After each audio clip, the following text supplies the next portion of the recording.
Hello students, बच्चों कैसे हो। उम्मीद करता हूँ कि बहुत अच्छे होंगे और पढ़ाई कर रहे होंगे। बच्चों, ये जो बोर्ड पे हमने लिख रखा है कि क्लास 11th का एक चैप्टर है स्ट्रेट लाइंस। ये स्ट्रेट लाइन इसका कुछ पार्ट है क्लास 10th में कोऑर्डिनेट ज्योमेट्री से रिलेटेड। और जो straight line we have draw in a plane, और प्लेन कहाँ से रिप्रेजेंटेड है? कोऑर्डिनेट ज्योमेट्री से। तो इसका मतलब क्या है कि हमें कोऑर्डिनेट ज्योमेट्री जो क्लास 10th में पढ़ी थी एटलीस्ट वो मालूम होनी चाहिए। उससे आगे की कहानी क्लास 11th में चलेगी। तो मैं पहले आपको बताऊंगा कि एक शॉर्ट में रिव्यू कि हमने क्लास 10th में क्या क्या सीखा था। ठीक है। और जो क्लास 10th में सीखा था उसके बाद क्लास 11th में क्या क्या आएगा, कि जैसे स्लोप है, इक्वेशन ऑफ द लाइन। हम equation of the line class 10th में नहीं पढ़ा करते थे। हमें इक्वेशन लाइन की दे रखी होती थी, उसे हम लाइन ड्रॉ करते थे। हो सकता है कि लाइन पर पॉइंट लाई करते थे, वो निकाला करते थे। Different forms of the equation of the lines, distance of A point from the line. इस तरीके की चीजें हम क्या करेंगे कि क्लास 11th में पढ़ेंगे। तो हम क्या कह सकते हैं कि इस वीडियो में मैं आपको पहले बताऊंगा कि क्लास 10th में क्या क्या रिवीजन में हमने किया था और उससे थोड़ा सा हट करके। ओके। तो सबसे पहले हमने क्या क्लास मतलब कोऑर्डिनेट ज्योमेट्री जो है जब भी शुरू होती है तो कहां से शुरू होती है कि कोऑर्डिनेट एक्सिस से। कोऑर्डिनेट एक्सिस, ठीक है। अच्छा, कोऑर्डिनेट एक्सिस की जब बात हम करेंगे तो क्या है, हमारे पास एक कार्टेशियन प्लेन है। ये क्या ड्रॉ कर लिया हमने? कार्टेशियन प्लेन ड्रॉ कर लिया। ये एक्स एक्सिस है, ये वाई एक्सिस है, ये एक्स बार है और ये वाई बार है। ठीक है ना। इसको ओ मान लेते हैं। इसको रेक्टेंगुलर कोऑर्डिनेट सिस्टम भी कहते हैं, इसको कार्टेशियन प्लेन भी कहते हैं। रेक्टेंगुलर क्यों कहते हैं कि चार अलग अलग पार्ट्स हैं, चार रेक्टेंगल्स की शेप हो सकती है, क्योंकि जिसकी जितनी रिक्वायरमेंट है वहां तक हम खींच सकते हैं। तो यहाँ हमने क्या लिखा? Coordinate axis. तो एक्स ओ एक्स डेज यानी X O x dash and Y O Y dash, ये दो हमारी क्या है? कोऑर्डिनेट एक्सिस है। ठीक है। एक्स ओ एक्स डेज, अभी ये क्या है? 2 डायमेंशनल में पढ़ रहे हैं, वाई ओ वाई डेज। ये हम बहुत समझ से जान रहे हैं, बहुत समझ पढ़ रहे हैं। बस इनका हो सकता है कि हमने क्या लिख देते थे, एक्स एक्सिस वाई एक्सिस लिख दिया। यहाँ पर मैंने क्या लिख दिया? एक्स ओ एक्स डेज वाई ओ वाई डेज। इस साइड में ये पॉजिटिव एक्स एक्सिस है, इससे इधर ये नेगेटिव एक्स एक्सिस है। ऊपर की तरफ पॉजिटिव वाई एक्सिस है और नीचे की तरफ क्या है हमारा? नेगेटिव वाई एक्सिस है। यही तो है। तो अब देखो, इस कार्टेशियन प्लेन में बहुत कुछ हम बातें जानते हैं। इसको हम हॉरिजॉन्टल एक्सिस भी कहते हैं, इसको वर्टिकल एक्सिस भी कहते हैं, इसको अब सीसा कहते हैं और इसको ऑर्डिनेट भी कहते हैं। ठीक है ना। क्या कह रहा हूं कि इसको हॉरिजॉन्टल एक्सिस, इसको वर्टिकल एक्सिस। अब ये दोनों एक दूसरे को जहां पर इंटरसेक्ट करती हैं, बाइसेक्ट नहीं करती हैं, आपने ध्यान रखना है कि इंटरसेक्ट जहां पर करती हैं वो क्या है? हमारा ऑरिजिन है। क्या है? ऑरिजिन है। ओके। ऑरिजिन पर, अब ऑरिजिन का हम वैसे तो जानते हैं, क्लास 11 के लिए हम इस वीडियो को अपलोड कर रहे हैं, तो 0 0 कोऑर्डिनेट एक्सिस हो, वो कोऑर्डिनेट्स होंगे इसके, है ना। अब देखो बच्चों, ये क्या है कि एक्स वाई प्लेन हम कह सकते हैं, इसको वाई एक्स डेस प्लेन कह सकते हैं, इसको एक्स और वाई डेस प्लेन कह सकते हैं, इसको एक्स वाई डेस प्लेन कह सकते हैं। ये हमारा क्या होता है कि फर्स्ट क्वाड्रेंट होता है, फर्स्ट क्वाड्रेंट, ये सेकेंड क्वाड्रेंट, सेकेंड क्वाड्रेंट, ये थर्ड क्वाड्रेंट है। ठीक है। ये हमारा क्या है कि फोर्थ क्वाड्रेंट है। ठीक। अब देखो बच्चों कि ये फर्स्ट सेकेंड और थर्ड फोर्थ ये क्वाड्रेंट्स हैं। अब आप यहां देखो, ये जो फर्स्ट क्वाड्रेंट होगा ये 1/4 part of the total plane, 1/4 part है। ऐसे ही 1/4 ये, 1/4 ये और 1/4 ये है। तो 1/4 मतलब 4 क्वाड्रेंट मिलकर के पूरा कार्टेशियन 1 के बराबर हो गया कि नहीं हो गया। अब देखो, तो अब ये जो ये वाला क्वाड्रेंट है इसमें बच्चे हमेशा वैल्यू x की 0 से बड़ी होगी और y की भी वैल्यू 0 से बड़ी होगी। ठीक है, इसके अंदर क्या होगा कि x की वैल्यू 0 से छोटी होगी और y की वैल्यू 0 से ग्रेटर होगी। ठीक, इस वाले में क्या होगा कि x will be less than 0 और y इज लेस देन 0। इस वाले में क्या होगा कि x इज ग्रेटर देन 0 और y इज लेस देन 0। ठीक है ना, ये सब बातें ऐसी थी जो कि हम पहले के क्लासेस में क्या कर चुके हैं, पढ़ चुके हैं।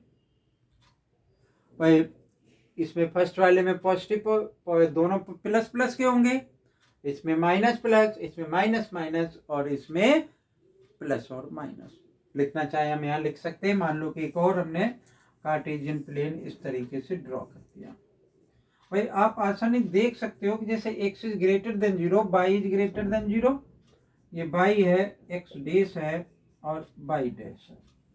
ठीक है, इसमें दोनों किसके होंगे, प्लस प्लस का कोऑर्डिनेट हम पुट करेंगे और इसमें क्या होगा कि प्लस को माइनस और प्लस का कोऑर्डिनेट प्लॉट करेंगे।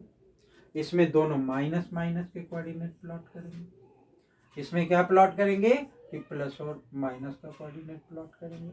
इसी के अकॉर्डिंग तो ये लिखा हुआ कि x is greater than 0, y is greater than 0, है ना। अब देखो ये O मान लेते हैं। ठीक है ना, अब हमने आपको बताया कि इसको हॉरिजॉन्टल और इसको वर्टिकल एक्सिस भी कहते हैं। हमारे इक्वल डिस्टेंसेस पर ग्राफ हुआ करता है। ग्राफ को से आप बहुत अच्छे से फैमिलियर हैं, क्लास 10th में था। इसलिए मैं सोच रहा हूं कि इसको बहुत ज़्यादा डिटेल में, ये जो कार्टेशियन प्लेन है इससे आप बहुत अच्छे से फैमिलियर हैं। एक क्या है कि मान लो कि एक्सिस को एक मिरर कंसीडर कर ले या सिमेट्रिक लाइन कंसीडर कर ले। तो जो बाई एक्सिस है इसको एक और Y is equal to a मान लिया। ठीक है, Y is equal to a is said to be the equation of X axis and X is equal to में ए सपोज कर लिया, then it is said to be the equation of the Y axis. ये बात हम class 10th में नहीं सीखे हैं। ओके, तो क्लास 10th में और क्या सीखे थे, let us focus on that points for the video and write it.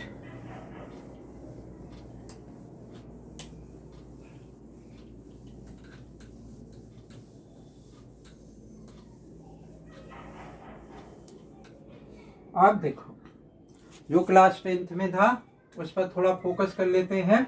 यहाँ मैंने लिखा सबसे पहले कि डिस्टेंस फार्मूला, डिस्टेंस फार्मूला। ठीक है, एक लाइन सेगमेंट एक कार्टेशियन प्लेन में इस तरीके से ड्रॉ कर लिया। ये सिर्फ क्या है कि रिव्यू में है, इसलिए मैं इसका प्रूफ नहीं करूंगा। ये एक्स एक्सिस है, ये बाई एक्सिस। एक्स ए का कोऑर्डिनेट हमारा क्या है, x1 और y1, और b का कोऑर्डिनेट हमने ले लिया x2 और y2। ठीक है, तो ए बी की डिस्टेंस हमने क्या करनी है कि फाइंड आउट करनी है।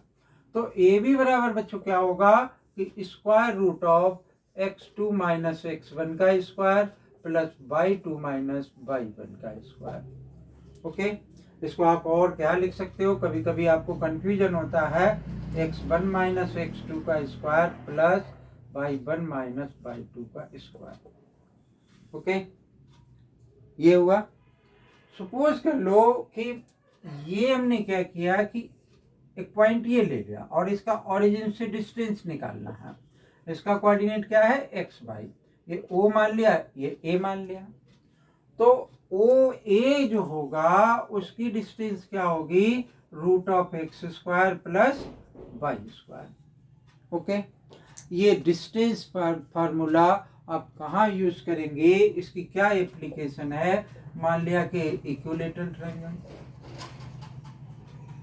Equilateral triangle. Okay. Number 2 square मान लेते हैं। जितने भी क्वाड्रिलेटरल्स है, पैरेललोग्राम हो गया, रोम्बस हो गया, रेक्टेंगल हो गया, स्क्वायर हो गया, काइट हो गई, आइसोसेलेस ट्रायंगल हो गया, ये सब क्या होंगे कि इससे प्रूफ होंगे। ठीक है। हालांकि क्लास 10th में जो हम प्रूफ करते थे, जो ये सब चीजें, वो प्योर डिस्टेंस फार्मूला पर हम जाया करते थे। इस साल हमारा काम क्या होगा कि हमारे पास जितने भी नए कंसेप्ट सीखेंगे, क्वेश्चन उतना ही क्या होगा कि इजी होता चला जाएगा। तो ये तो था बच्चों डिस्टेंस फार्मूला, और उसे ही हमने लिखे नहीं यहाँ पर, पहले से अभी है ना हम लोग, equilateral triangle, isosceles triangle, parallelogram, rhombus, rectangle, square, kite, ये सब चीजें हम क्या कर सकते हैं कि यहाँ से फाइंड आउट कर सकते हैं। ठीक है, प्रूव कर सकते हैं। तो आगे पहुंचते हैं कि आगे क्या है कि सेक्शन फार्मूला।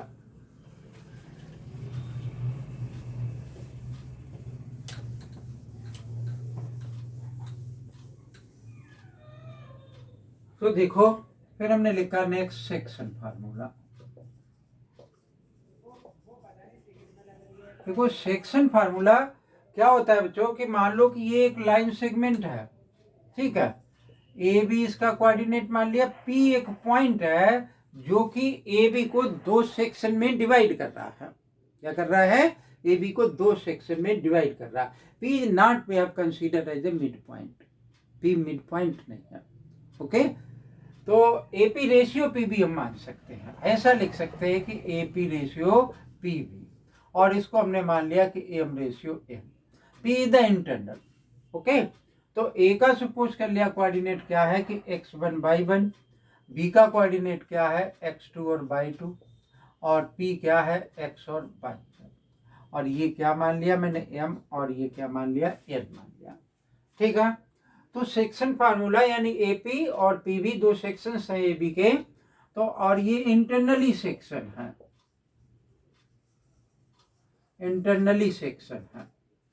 ठीक है, तब हमारे x और y की वैल्यू क्या होगी? x is equal to M x two plus N x one divided by M plus N, और y इज इक्वल टू क्या होगा कि y वो M by two plus N Y 1 divided by M plus N.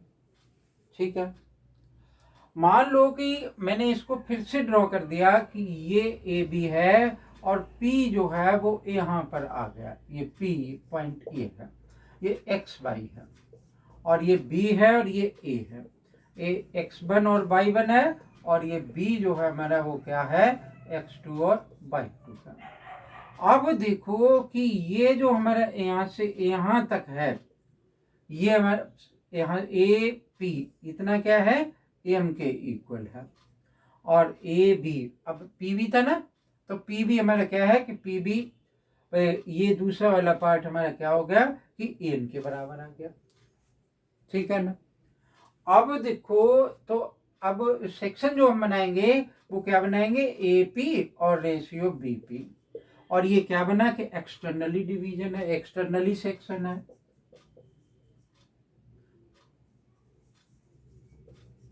अगर externally section है तो x by की value होगी x is equal to M x two minus n x one divided by m minus one, और y is equal to m by two minus n by one और divided by m minus N.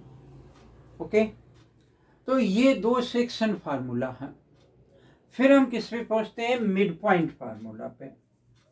Mid point formula, mid point formula.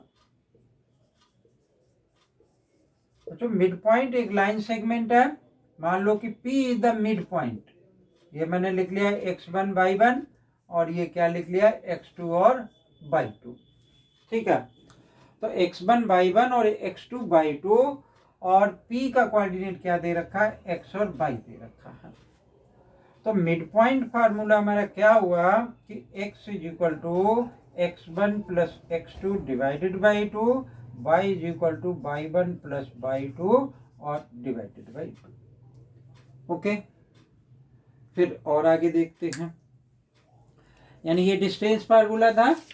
इसके बाद हम पहुंचे internal और external हो गया, और मिड पॉइंट ट्राइसेक्शन एक और पॉइंट लिख लेते हैं। ट्राइसेक्शन ये 3 इक्वल पार्ट में हम डिवाइड कर लेंगे। ठीक है, ऐसा 10th क्लास में हमारी 7.2 में एक्सरसाइज में एक सेकेंड लास्ट क्वेश्चन था एक पेज पर, तो ट्राइसेक्शन से दूसरा क्वेश्चन शायद था। तो ट्राइसेक्शन का बच्चों मतलब क्या है कि 3 इक्वल पार्ट में डिवाइड करना है, इसलिए हम उसको अब नहीं लिखेंगे। फिर आ गया centroid of the triangle. Centroid of a triangle, तो सेंट्रॉइड होता क्या, पहले तो ये बात जान लें। The point of congruency of the medians of a triangle is said to be the centroid. क्या कह रहा हूं कि the point of congruency of the medians of a triangle are said to be centroid. तो centroid divides each median into 2:1 ratio। तो एक triangle बनाया, मान लो कि ये ट्रायंगल बना लिया हमने और नाम डाल लिया इसका ABC, और D is the mid point, तो AD इज द क्या हो गया हमारा अल्टीट्यूड हो गया, सॉरी अल्टीट्यूड नहीं हो गया, ये तीनों मीडियंस बन गए। ये 3 मीडियंस है, मीडियन परपेंडिकुलर नहीं होता, ये मीडियन अपोजिट साइड के मिड पॉइंट पर मिलता है। तो D, E और F हो गया। G ये वाला सेंट्रॉइड है, और ये क्या होता है, मान लो कि ये G से ही डिनोट होता है, इसका कोऑर्डिनेट XY मान लिया।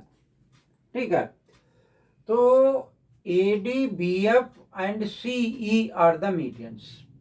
अब देखो A का कोऑर्डिनेट मैंने लिख लिया x1 और y1, B का कोऑर्डिनेट लिख लिया x2 और y2, और C का कोऑर्डिनेट लिख लिया x3 और y3। ठीक है, D, F and E are the mid points of BC, AC and AB respectively. तो G, और अभी हम आपको क्या बता रहे थे कि the centroid divide all the medians into 2:1 ratio. मतलब जब ये 2 होगा तो ये 1, जब ये 2 होगा तो ये 1, जब ये 2 होगा तो ये 1 होगा। तो F के कोऑर्डिनेट क्या होंगे, यानी x is equal to x1 plus x2 plus x3 divided by 3, y is equal to y1 plus y2 plus y3 divided by 3। Okay, अब ये तो हुआ सेंट्रॉइड। ऐसे ही हमारा क्या आएगा, अर्थोसेंटर आएगा। तो ऐसे कई एक होते हैं, 4-5 होते हैं, तो जहाँ कहीं पर भी क्वेश्चन में वो इन्वॉल्व होगा तो हम वहाँ पर आपको बताएंगे। अभी एक और क्या था हमारा क्लास 10th में, जो कि आपको डिलीटेड पार्ट में था, लेकिन यहाँ पर हम उसका इस्तेमाल करेंगे कि area of triangle whenever vertices are given. क्या यही मान लेते हैं, यहाँ क्या लिखा कि x1 y1, ये आ गया x2 y2, और ये आ गया हमारा x3 और y3। ठीक है, यानी area of the triangle whenever all the vertices are given. Area of triangle when all the vertices are given. ठीक है, तो एरिया क्या होता है बच्चों, एरिया इज इक्वल टू 1/2, और ये हमने लगा दिया मॉडुलस यानी एब्सोल्यूट वैल्यू, और फिर ये ब्रैकेट लगा लिया। क्या आ गया formula, x1/2 minus y3 plus क्या है, यहाँ पर x1 है तो यहाँ x2 आ गया। ओके, अब x2 के बाद क्या आएगा, y3 माइनस y1 प्लस में x3। x3 के बाद क्या हो जाएगा बच्चों कि x3 यहाँ पर आ गया, तो ये आ गया मेरा y1 माइनस y2। ठीक है, और इस तरीके से इसको क्लोज कर दिया। तो इस फार्मूले से क्लास 10th में एरिया निकाला करते थे, लेकिन by the way that is into the deleted part, वो डिलीटेड पार्ट में चला गया था। अब अगर आप एरिया निकालेंगे इसकी, तो एरिया निकालने के लिए जैसे क्वाड्रिलेटरल है, ठीक है, बहुत आसानी से उसका एरिया निकाला जा सकता है। ऐसा नहीं कि हम इसी फार्मूले को अप्लाई करें, डायगोनल बनाए, ठीक है ना। तो अब एरिया ऑफ ट्रायंगल निकालने के लिए आप क्या करेंगे, एक और फार्मूला कि 1/2 और डिटर्मिनेंट यहाँ लिख लिया x1 x/1, यहाँ लिख लिया x2/2, यहाँ लिख लिया x3/3, x1 और y1, इस तरीके से लिख लिया। अब क्या करोगे कि इसको इससे मल्टीप्लाई, माइनस इसको इससे मल्टीप्लाई, इसको इससे मल्टीप्लाई, माइनस इसको इससे मल्टीप्लाई, इसको इससे मल्टीप्लाई, माइनस इसको इससे मल्टीप्लाई, ठीक है। तो इस तरीके से क्या होगा कि अगर क्वाड्रिलेटरल होगा तो x4 पर y4 भी हम लिख लेंगे, यही प्रोसेस रहेगा। तो इससे आसानी से एरिया आ जाएगा। और बच्चों एरिया कभी भी नेगेटिव नहीं आता है, ठीक है ना। तो ये क्या था, एक शॉर्ट में रिव्यू था क्लास 10th का। जो भी पार्ट यहाँ पर इंक्लूड होगा वो एक क्या रह गया, लोकस ऑफ द पॉइंट, वो मैं आपको नेक्स्ट वीडियो में बताऊंगा। ओके, तो वीडियो अगर अच्छी लगे तो लाइक करें, चैनल सब्सक्राइब नहीं कर रखा चैनल सब्सक्राइब कर लें। थैंक यू, जय हिंद।